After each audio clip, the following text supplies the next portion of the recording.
Assalamualaikum warahmatullahi wabarakatuh. Selamat pagi, selamat siang, selamat sore, dan selamat malam. Kapanpun anak-anak sedang menonton video ini, kali ini anak-anak masih bersama Mr. Semar untuk menemani anak-anak belajar hari ini. Anak-anak semuanya, hari ini kita akan belajar tematika, subtematika, pembelajaran 4. Anak-anak, kita melanjutkan pembelajaran yang sebelumnya. Semoga anak-anak selalu diberikan semangat untuk mengikuti pembelajaran kali ini. Baik, kita mempunyai kewajiban untuk menjaga lingkungan. Apa yang akan terjadi jika kita tidak melaksanakan kewajiban kita? Iya, kita sebagai manusia mempunyai hak untuk menikmati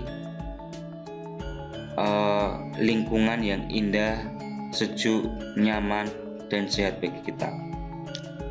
Di sisi lain, kita juga mempunyai kewajiban untuk menjaga, untuk melestarikan, untuk merawat. Jika kita tidak melakukan kewajiban, maka kemungkinan besar bencana-bencana akan datang di sekitar kita. Seperti pada hari ini kita akan belajar mengenai bencana-bencana yang ada di sekitar kita. Anak-anak akan melihat sebuah gambar yang menunjukkan ini adalah gambar hutan gundul. Kenapa dia bisa menjadi gundul? Ia tidak memiliki rambut, bukan seperti itu. Tetapi hutan gundul adalah tanah yang kosong, tidak memiliki tumbuhan, tidak berwarna hijau, tidak segar, panas, tidak sehat, gersang, karena tidak ada tumbuh-tumbuhan di sekitarnya. Apa penyebab hal tersebut? Penyebabnya, pohon-pohon sudah ditebang secara liar dan secara besar-besaran. Banyak sekali pohon-pohon yang sudah ditebang. Dampak apa yang akan terjadi jika seperti ini? Banyak sekali dampak negatifnya. Di antaranya, masyarakat mengalami kerugian akibat adanya bencana tanah longsor, dan cadangan oksigen di alam pun juga terganggu. Lalu dampak bagi masyarakat, jika hutan mengalami kondisi gundul seperti itu, hutan tidak dapat menampung air hujan yang jatuh. Dengan begitu akan menyebabkan pengikisan atau erosi yang semakin lama dapat menyebabkan bisa tanah longsor, bisa banjir, dan lain sebagainya. Apa yang harus kita lakukan? Kita perlu melakukan reboisasi atau penghijauan agar lahan menjadi segar, hijau, sejuk, dan sehat. Baik, gambar kedua. Ada terlihat suatu rumah yang tenggelam oleh air. Di sekitar pun airnya nampak kotor, kumuh, dan banyak sampah. Ya, ini namanya bencana banjir. Apa penyebab hal tersebut? Penyebabnya adalah kelalaian masyarakat dalam mengelola lingkungan, kelalaian kita semua. Dampak yang akan ditimbulkan bagi lingkungan, banyak sekali kerusakan sarana prasarana. Rumah bisa rusak, apalagi yang ada di dalam rumah pastinya ada banyak barang-barang elektronik yang sangat tidak tahan oleh air.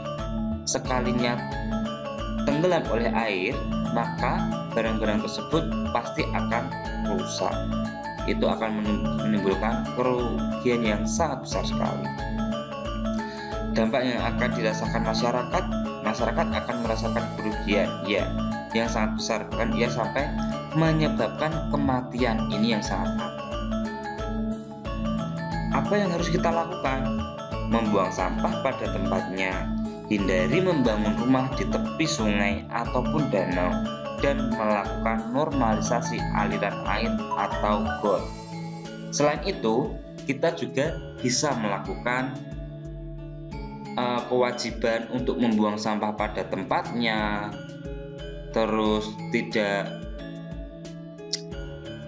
melakukan penebangan secara liar. Itu juga berpengaruh dengan banjir. Jadi jika anak-anak melihat sampah di sekitar kita, itu adalah kewajiban kita untuk membersihkannya, biar sampah-sampah tidak menumpuk dan menyebabkan kebanjiran. Selanjutnya,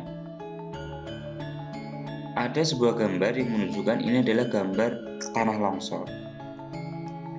Apa penyebab hal tersebut? Penyebabnya ini adalah dari hutan gundul, anak-anak. Dari hutan gundul, dalam tanah tidak dapat menyerap air dengan baik, dan tanah pun tidak kuat untuk menampung air karena tidak ada pohon yang menyerap. Terjadilah tanah longsor. Dampak apa yang terjadi di lingkungan? Kerugian yang sangat besar karena kerusakan yang terjadi. Rumah-rumah pada rubuh, semua harta benda mungkin hilang, tanaman di sekitar juga akan rusak, lahan juga rusak. Semua yang kita tanam, semua yang kita rawat sebelumnya pasti akan rusak. Dampak yang akan dirasakan oleh masyarakat akan mengalami kerugian material, harta benda yang dimiliki, bahkan sampai menyebabkan kematian. Banyak sekali kematian karena bencana tanah longsor. Apa yang kita harus lakukan? Dengan melakukan reboisasi juga pada hutan gundul tentunya, ataupun lahan gundul, lahan kosong, bisa meminimalisir akan terjadinya bencana tanah longsor. Dampak dari tidak melaksanakan kewajiban terhadap lingkungan adalah terjadinya berbagai bencana alam yang akan merugikan manusia itu sendiri. Berikut dampak kelalaian menjaga lingkungan. Membakar dan menebang pohon secara liar. Yang pertama, dampaknya ada banjir, tanah longsor, sumber daya air menurun, punahnya keanekaragaman hayati, dan kesuburan tanah juga akan terganggu. Lalu dampak yang kedua adalah di saat kegiatan menangkap ikan menggunakan bahan peledak atau bom, serta membuang sampah atau limbah ke laut. Apa saja dampaknya? Yang pertama ada merusak ekosistem laut, ada merusak ikan, batu-batuan karang, air laut, merusak ikan akan mati, rusaknya terumbu karang, dan mengganggu transportasi laut. Yang selanjutnya, yang ketiga, kelalaian dalam akibat dari tidak menjaga kebersihan fasilitas umum. Kerugiannya apa saja? Yang pertama, mengganggu keindahan lingkungan, terganggu kesehatan orang lain juga, itu berpengaruh. Yang ketiga ada melanggar hak orang lain. Jadi jika kita tidak melaksanakan kewajiban dalam fasilitas umum, kita sudah melanggar hak orang lain. Begitu juga sebaliknya, jika orang lain tidak melakukan kewajiban dalam kebersihan fasilitas umum, berarti mereka juga melanggar hak kita. Kita berhak untuk mengingatkan bagi mereka yang sudah melanggar.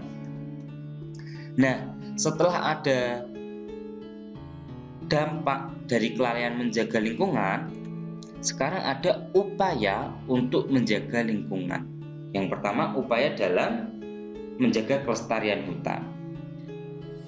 Ada melakukan reboisasi, menetapkan sistem tebang pilih tanam, memberi sanksi tegas bagi pelaku penebang liar, dan melindungi menjaga habitat yang ada di hutan.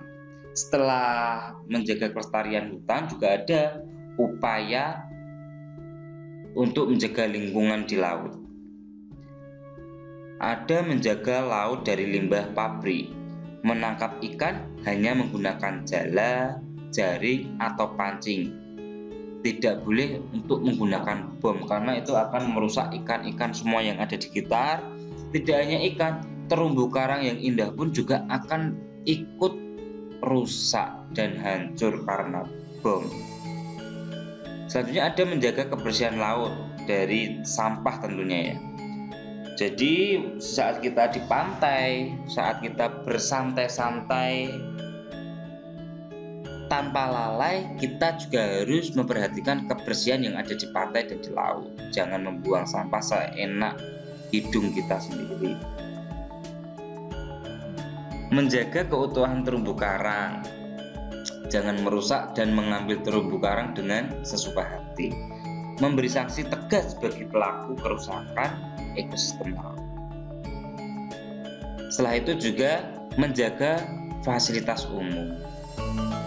Caranya ada melaporkan kepada yang berwenang jika ada fasilitas umum yang rusak.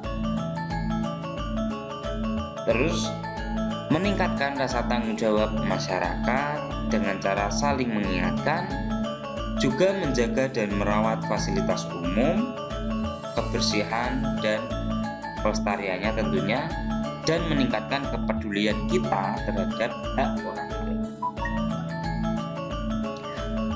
Baik anak-anak, materi yang Mr. Semar sampaikan sudah usai. Sekarang sesi tugas, ada 4 tugas yang harus anak-anak selesaikan. Anak-anak bisa salin di buku tugas yang sudah disiapkan. Semoga tidak ada kesulitan apapun dalam menyelesaikan tugas berikut.